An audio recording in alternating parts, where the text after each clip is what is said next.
पंजाब के क्रांतिकारी कवि अवतार सिंह पाश ने अपनी कविताओं के माध्यम से पूंजीवादी उत्पीड़न को चुनौती दी और शोषितों के लिए आवाज बुलंद की। 9 सितंबर 1950 को पंजाब के जलंधर में जन्मे पाश ने 15 साल की उम्र से कविताएं लिखना शुरू कर दिया था। पाश की कविताओं में मिट्टी की महक, मेहनत के पसीने और रोटियों की गर्मी को महसूस किया जा सकता है। नक्सलवादी आंदोलन से प्रेरित होकर उन्होंने गरीब किसानों और मजदूरों की लड़ाई को अपनी कविता का हथियार बनाया। पूंजीवादी सत्ता के दमन, शोषण, अन्याय के खिलाफ उनकी कविताएं लक्षित रही। 23 मार्च 1988 को जिस दिन भगत सिंह शहीद हुए थे, खालिस्तानी आतंकवादियों ने उनकी हत्या कर दी, लेकिन उनकी आवाज दब ना सकी। पाश की कविता हम लड़ेंगे साथी उनके जीवन का सार है। यह कविता एक आह्वान है शोषित जनता का पूंजीवादी व्यवस्था के खिलाफ, जिसमें वह कहती है, चाहे कैसे भी हालात हों, बिना लड़े कुछ भी हासिल नहीं होगा। पेश है पाश की सुप्रसिद्ध कविता हम लड़ेंगे साथी। हम लड़ेंगे साथी उदास मौसम के लिए, हम लड़ेंगे साथी गुलाम इच्छाओं के लिए, हम चुनेंगे साथी जिंदगी के टुकड़े।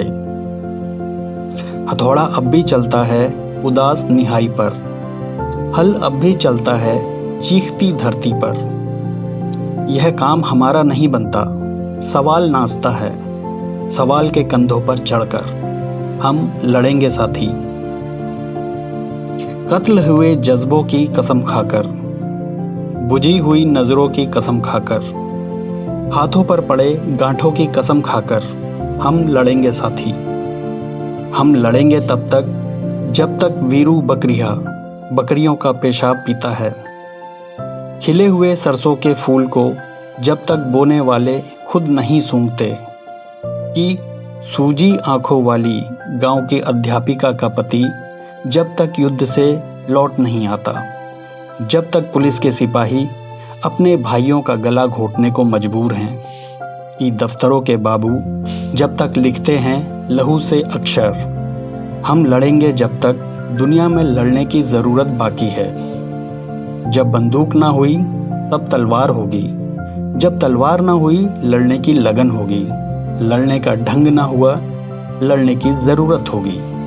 और हम लड़ेंगे साथी, हम लड़ेंगे कि लड़े बगैर कुछ नहीं मिलता। हम लड़ेंगे कि अब तक लड़े क्यों नहीं।